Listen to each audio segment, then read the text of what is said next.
Fala galera do nono, tranquilo? Bom, bem-vindos a mais um vídeo, aqui é o Alpha falando. E hoje nós vamos fazer o seguinte, as duas próximas unidades do nosso livro são de interpretação, são de texto, tá? Então eu vou ver dessa vez com vocês duas unidades ao mesmo tempo. Óbvio que o dever que eu vou passar vai ser menos, não vão ser todos os deveres que vocês vão precisar fazer, tá bom?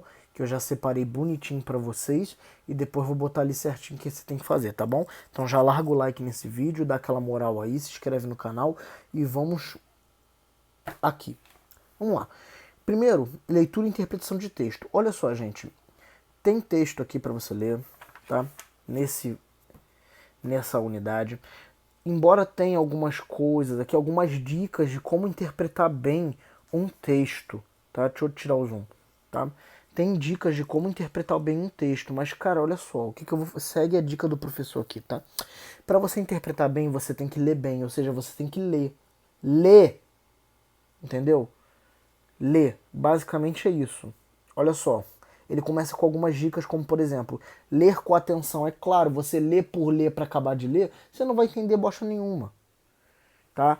Então preste atenção, porque muita gente zera a prova de português no Enem por conta disso. Ou nem precisa ser do Enem, pode ser até de outras também, de Pedro II, de Colégio Naval, etc, etc. O pessoal zera essas provas. E por que zera? É porque estava difícil? Não, porque às vezes só cai interpretação, ou grande maioria, 80% às vezes do Enem é interpretação, pelo menos na parte de português, já vi casos assim, de quase toda a parte de português sem interpretação. E o pessoal zera, porque não lê, não sabe ler direito. Entendeu? Então, cuidado. Resumir as principais ideias do texto é uma boa ideia, né? Você pode ir lendo o texto e no final fazer tipo um resuminho de 5 linhas do texto, né? Fazer tópicos. O que o texto quer dizer para mim? Isso é uma dica para você que se você não é péssimo em interpretação, né? Tem gente que não adianta, né, eu mentir falando que não é, porque tem gente que né? Não estou falando de vocês, mas tem gente que tem dificuldade sim em interpretar um texto.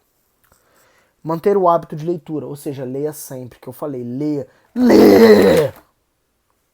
capeta. Mas tá, vambora. Desculpa meu estresse. Mas vambora, nono ano. Vambora. Vocês são sinistros também. Vocês vão conseguir. Leia em voz alta. Olha, essa aqui eu não recomendo, essa dica, para aquele que, vamos dizer assim, que que está acostumado já a ler qualquer coisa para si mesmo. Essa lei em voz alta é mais para aquele que tem problemas seríssimos de concentração.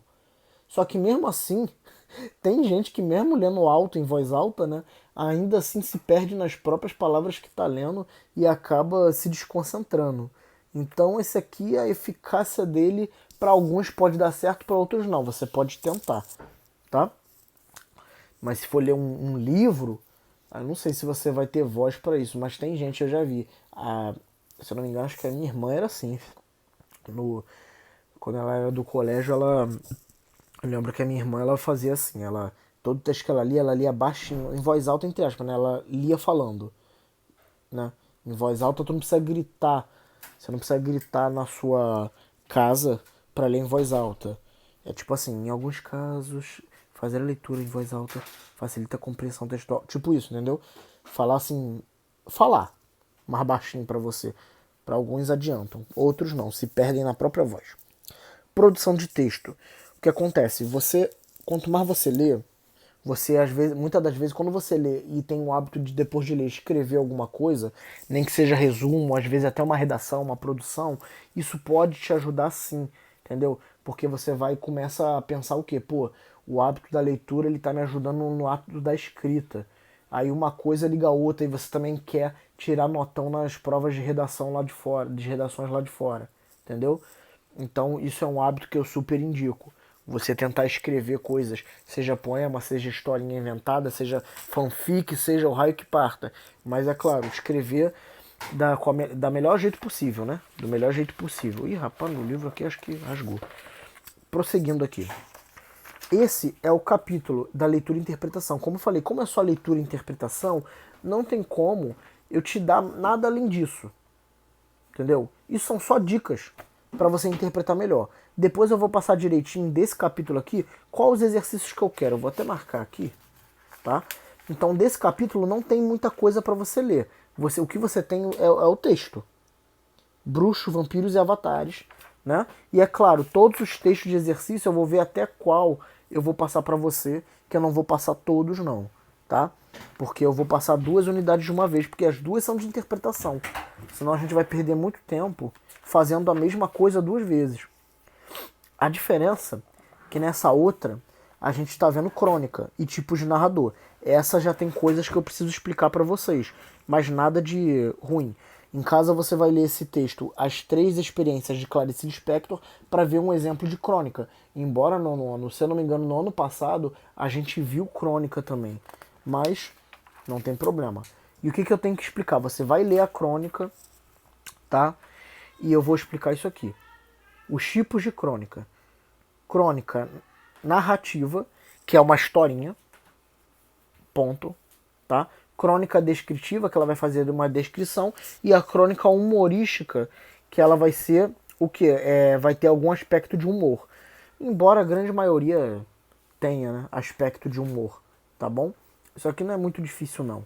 Você tem aqui a crônica jornalística, que ela é feita no jornal. Ela tem um leve humor, sim, mas ele é mais discreto, porque vai ser publicada no jornal às vezes, né? E os tipos de narrador, que você tem o narrador personagem, que ele participa da história e também está contando. O observador, que ele geralmente não participa da história, ele só conta a história. E o onisciente, que sabe tudo. Ou seja, ele além de contar a história, ele sabe o que está acontecendo, ele sabe os sentimentos íntimos de cada pessoa. Entendeu? Então essa é a diferença dos dois. Os dois aqui, ó, observador e onisciente, os dois, assim, eles se mantêm um pouco afastados da história. Porém, o que acontece é o onisciente, ele sabe de tudo, tá bom? Esse narrador observador, muitas das vezes, ele não sabe muito a fundo sobre cada personagem. É até bom um treino você me responder aí, você tentar responder para si mesmo. Nesse aqui, as 3 experiências, qual o tipo de narrador que você vai encontrar? Entendeu? E vai ter o exercício, é só isso, sério. Então dessa vez foram 2 unidades, mas porque as 2 você vai ver que vai ser mais interpretação. Só essa segunda que vai ter umas coisinhas de narrador aqui, tá? Eu vou marcar direitinho o dever de casa com vocês, tá bom? Muito obrigado, 9º ano, vamos nessa. Beijo do sinistro.